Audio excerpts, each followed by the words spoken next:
আসসালামু আলাইকুম প্রিয় শিক্ষার্থী, সবাই কেমন আছো? আজকে তোমাদের হিসাব বিজ্ঞানের চতুর্থ অধ্যায় নিয়ে আলোচনা করব। মাত্র একটি কবিতার মাধ্যমে তোমাদের পুরো অধ্যায়টা আজকে আমি বোঝাবো। চলো আমরা কবিতার আগে দেখি। কবিতাটা হচ্ছে, মূলধন মানি একবার, মুনাফা মানি বারবার। আরেকবার রিপিট করি, মূলধন মানি একবার, মুনাফা মানি বারবার।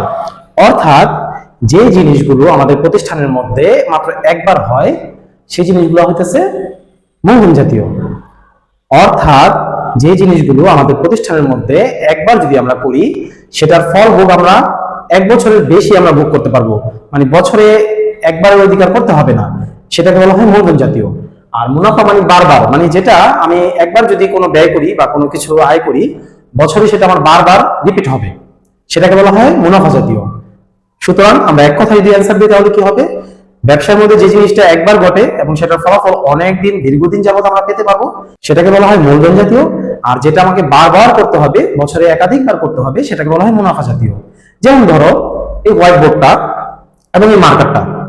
এই হোয়াইট বোর্ডটা আমি একবার লাগিয়েছি, এটা কিন্তু আমার বছরে আর বারবার লাগাতে হবে না, তাই না?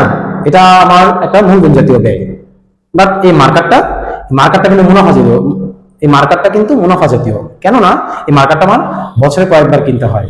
চলো আমরা কয়েকটা উদাহরণ দেখি। আসবাবপত্র অর্থাৎ ঘরের ফার্নিচার, আমরা কি এটা প্রতিদিন কিনি? অবশ্যই না, তাহলে এটা মূলধন জাতীয়। দালান কোঠা, এটা অবশ্যই আমরা বারবার আমরা ক্রয় করি না, তাহলে এটা মূলধন জাতীয়। বেতন, এটা কিন্তু আমাদের কর্মচারীদের প্রতি মাসে দিতে হয়, তাহলে এটা কি? মুনাফা জাতীয়।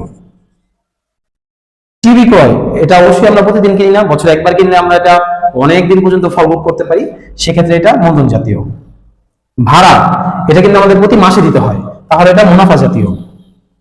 মনিহারি ক্রয়, মনিহারি শব্দের অর্থ হচ্ছে খাতা কলম পেন্সিল পড়াশোনা করার জন্য আমরা যা যা ইউজ করি এটাকে মনিহারি বলে, এটা আমাদের প্রতিনিয়ত কিনতে হয়, এজন্য এটা মুনাফা জাতীয়। জমি ক্রয়, নিশ্চয়ই আমরা প্রতিদিন জমি ক্রয় করি না, সুতরাং এটা মূলধন জাতীয়। প্রিয় শিক্ষার্থী, এরকম অনেক অসংখ্য উদাহরণ রয়েছে, তোমরা বইয়ের মধ্যে দেখবে। আশা করি এই কবিতাটা যদি মনে রাখতে পারো অবশ্যই তোমরা এই অধ্যায়টা খুব ভালোভাবে শিখতে পারবে। সবাইকে ধন্যবাদ। আসসালামু আলাইকুম।